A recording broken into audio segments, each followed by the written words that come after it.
A while back, my friend Tessa from the channel Hip Over 50 said that Bradford and Avon is a great place to live. So Ian and I have come here to check it out and see if we move from Cheltenham, should we consider buying in Bradford and Avon? Come explore it with us.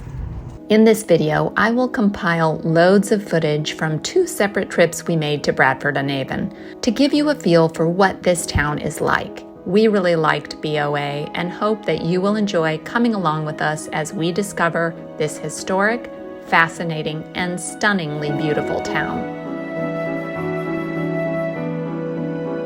Bradford and Avon is easily accessed by train. It's a short 12-minute train journey between BOA and Bath, and you can get from London to Bradford and Avon in 2 hours. We drove from Cheltenham to Bradford and Avon and parked near the railway station to explore BOA on foot. This allowed us to see how very walkable the town is, as we sought out the hotspots and highlights from one end of town to the other, as you'll see in this video compilation. One of the first things you encounter when you head into town from the railway station is a bakery. So of course I had to pop in and window shop and smile at the fact that this offering is called school cake, something that makes sense to Britons but is not something you'd ever see in the US. I was feeling a bit peckish, so I picked up a vegetarian sausage roll to eat while we walked. We love Thai food, and I've seen a lot of good puns on Thai restaurant names, but this one for England is my favorite. Great Georgian architecture everywhere you look. Here at the Tourist Info Office, you can see the community bulletin board with all kinds of fun upcoming activities, but this one looked like the most fun to me. You get to try Jane Austen-era dancing. I'd love to give that a go. The town bridge is a central landmark in BOA. It was constructed in the 13th century and doubled in width in 1769.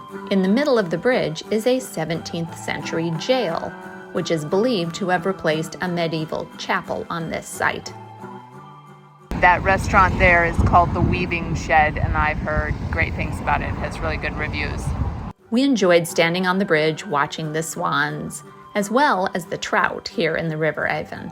Here in this spot, I think there's a combination of trout and seaweed. I couldn't always tell the difference. Right near the bridge, there's a post office and a co-op supermarket. 2 very important things to daily life conveniently located in this walkable part of town. And while the co-op did look like a nice store, I might prefer to shop at this other supermarket a few steps away. It's a sustainable supermarket that tries to minimize packaging and support sustainable farming. I love this bit here that says they have never purchased egg cartons. Most customers bring their own or donate cartons to them, which is why they have hundreds of cartons in inventory. They recycle their rubbish and have nearly no food wastage.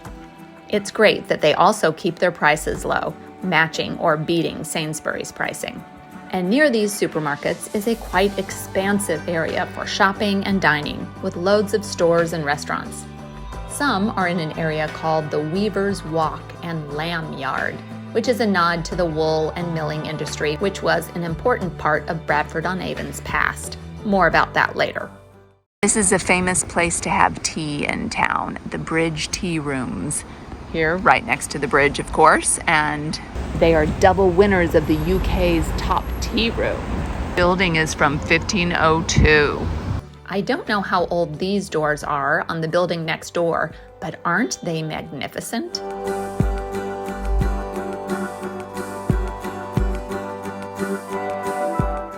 This little clip from inside the car shows the drive along Bridge Street from near the railway station, through the town, across the bridge, past the shops in the town center, and beyond.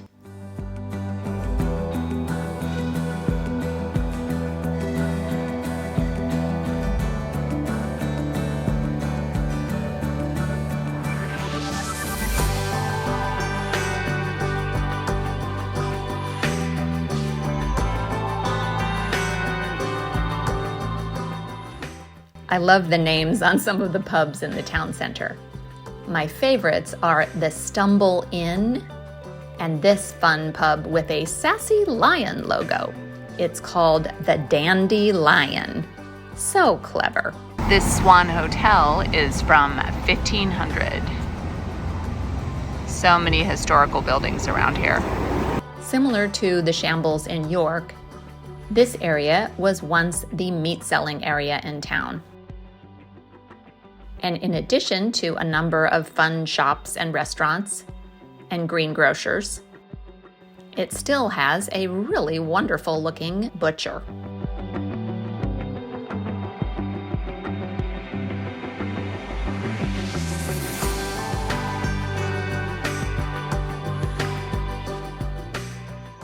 Ian isn't much for window shopping, so he wanted to head out of the Shambles and up a hill, of course, to see what buildings and architecture there was to see in this part of town. Naturally, after climbing up this somewhat steep and narrow street, there were some lovely buildings and gates and more Georgian architecture to admire. After exiting the Shambles, you see this gorgeous structure. It used to be the town hall, and it's now a Catholic church. Speaking of churches, there are some magnificent old churches in BOA. Let's take a stroll down the appropriately named Church Street and tour a couple of them.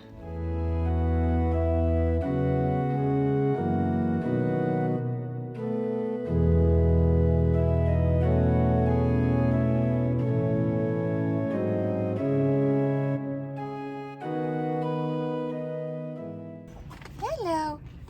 Hi, kitty, kitty. Hi, kitty. Hello.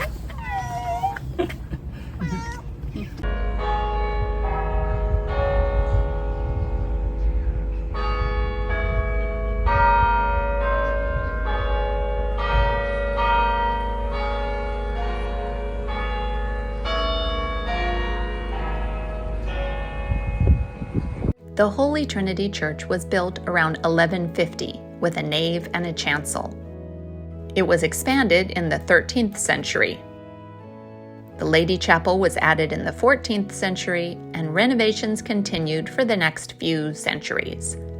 The town was very wealthy due to the cloth trade, and benefactors invested in renovating this parish church.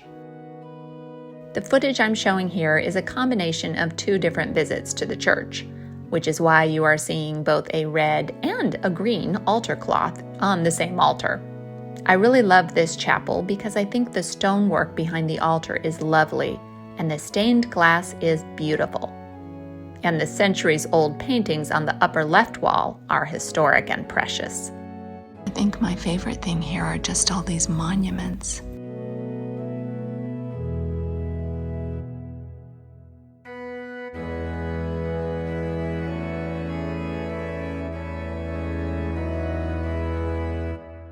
This memorial plaque in the church porch has a fascinating inscription. It says, "In this church porch lieth the body of William Tasker Gent, who chose rather to be a doorkeeper to the house of his God than to dwell in the tents of wickedness." He died in 1684 at age 69. This monument is to a former vicar of this parish, and I can't see when it's from, but I mean, it's clearly a very old tomb.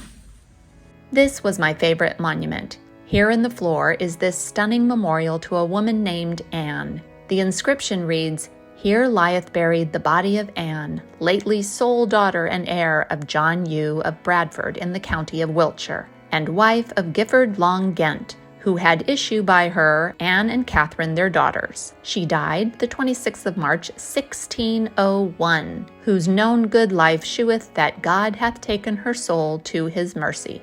I really love the language as well as the Old English spelling throughout. Columns are really unusual because they have this writing scrolled around them on ribbon. Just a few steps away from the Holy Trinity Church is this ancient Saxon church. The reason this church is so special is that it is one of the few Anglo-Saxon churches in England which has survived so well preserved with no medieval alteration or rebuilding in the Gothic Revival or Victorian style.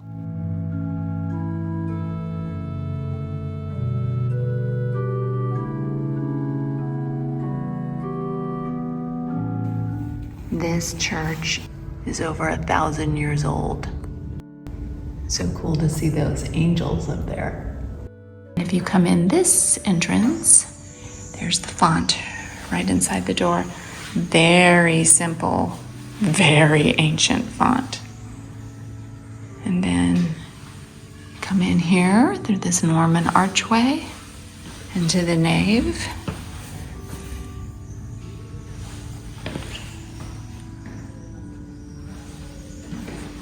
Is this, and then in here to the altar. Oh, the sunlight coming in right now is so beautiful.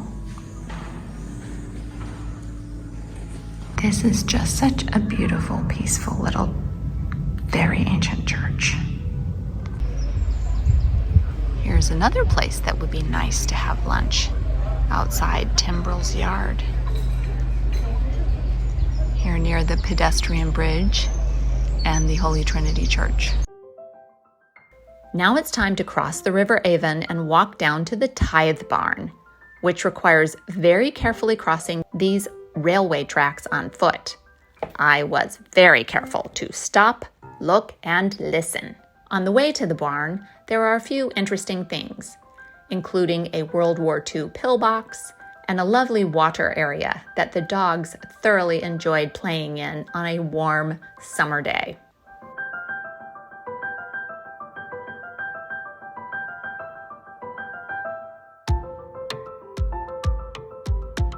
I also noticed this lovely dovecot with doves flying into it. And this gorgeous building is the old granary, which is now a charming gift shop. Here's the granary. And this is the old Tithe Barn from the 1300s.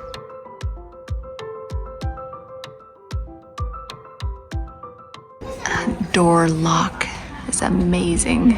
Let's go look inside the Tithe Barn. These doors are just massive. Huge.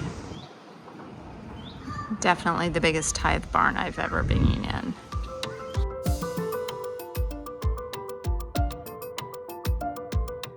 This is a massive space, and now they use it for doing theatrical productions and other events. There's actually a production of Amadeus that's happening in a few days. Note the glowing ghostly cross that looks like Excalibur. I only noticed it when I was editing this video. The Tithe Barn was built in the early 14th century, and it was used to store the tithing paid by the local farmers to support the church. The barn is 51 meters long and 10 meters wide and divided into 14 bays by buttresses on the outside. In the 1950s, it was restored and repaired by the Ministry of Works, and they managed to save the original roof. After admiring this unique and historic Tithe Barn, we wandered onwards to explore more of Bradford. There's a canal walk and a river walk that have some wonderful restaurants right along the water.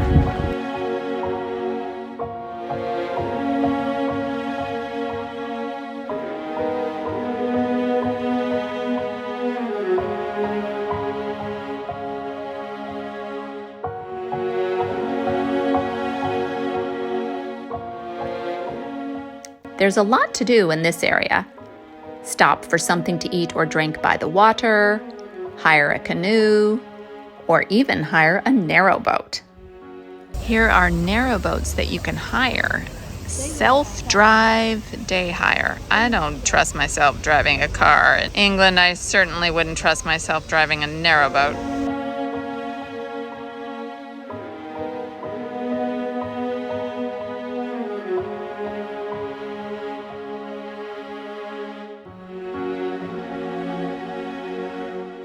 We really wanted to see how the lock system worked, so we stopped and watched this narrowboat passing through it. It was really interesting to see.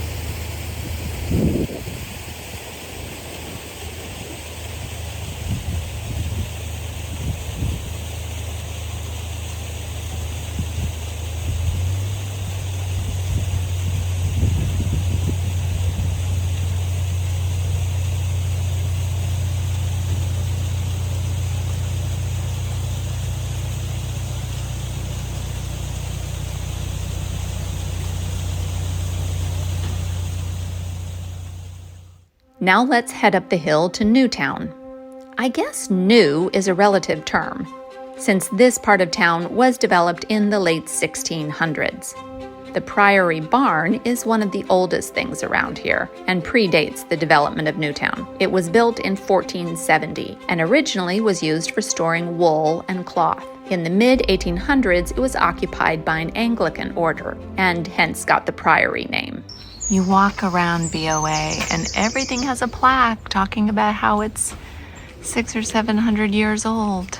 Just amazing.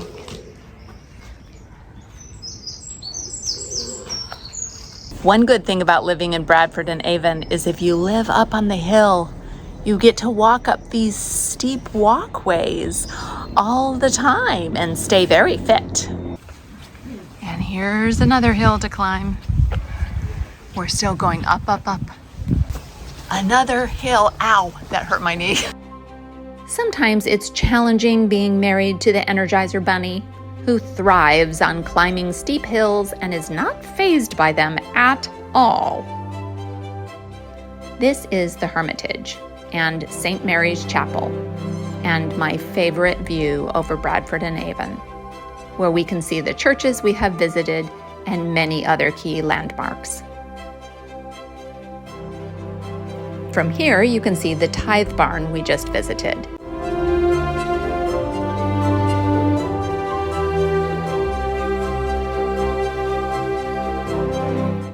And the Westbury White Horse, I believe, far off in the distance. Standing up here, I fall in love with BOA, and it does make me want to live here. Such a picturesque place, which is rich in history and beauty.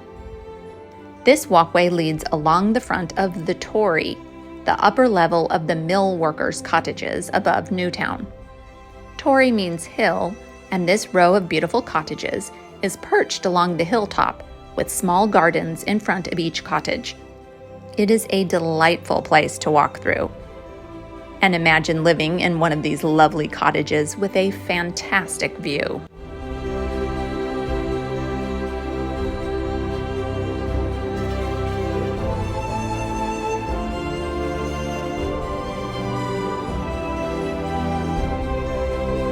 Now it's time for the descent, so we walked back down this hill with a view. So many streets you can walk down in Bradford and Avon and just feel like you've walked back in time. This is Barton Orchard, another area full of old weavers' cottages and wash houses. Let's visit the historic mill area back down near the river, walking along Bridge Street. Thanks to its perfect position along the River Avon, Bradford was a busy center of the medieval wool trade, and later was known for its manufacture of fine broadcloth. With the onset of the Industrial Revolution, that activity declined, and the last cloth mill closed in 1905. But reminders of this heritage can be found all over town, from the old mills to the former weavers' cottages to the parish churches that were funded by the wealth from this successful cloth trade. As is the case in so many places we've seen in Gloucestershire, the old mills have been converted into housing. It provides a great opportunity to live in a renovated flat which is near the water. If you want to see the flat we almost built in an old mill in the Cotswolds, check out my video of that location in the description. This street is really great because it is away from the bustle of all the shops and restaurants in the town center. It's quiet and bucolic. I just love watching the weir and appreciate all the lovely and calming waterside views there are in this area. When I wasn't watching the waterfall at the weir, I was mesmerized by watching the swans bobbing their heads up and down in the water. This is how you know Bradford and Avon's a good place to retire. We were so impressed with Bradford and Avon. It is a beautiful town. It has so much gorgeous architecture, so much fascinating history and historical buildings, and the river, canal, just beautiful. Hills, countryside beyond, it's all just so pretty. So we also love the fact that it's practical in that there are shops and supermarkets and things to do there. It's a walkable town, has a railway station where you can conveniently get to Bath in 10 minutes. So all those things are great. But is it good enough? Is it that much better than Cheltenham to persuade us to move from Cheltenham there? I don't think so. One thing that was a bit of a drawback was just the crowded traffic, all going through the bottleneck of that one bridge, the main street going through the town that all funnels through that bridge. I think the traffic would be a bit of a nightmare. So taking the train somewhere else would be great, but driving would probably be hard. To find out the 10 reasons why I love Cheltenham, check out this video. And if you'd like to see some really interesting places in and around the Cotswolds that we almost bought instead of the flat we're in, check out this video about the ones that got away. Thanks so much for watching, and do something good in the world today.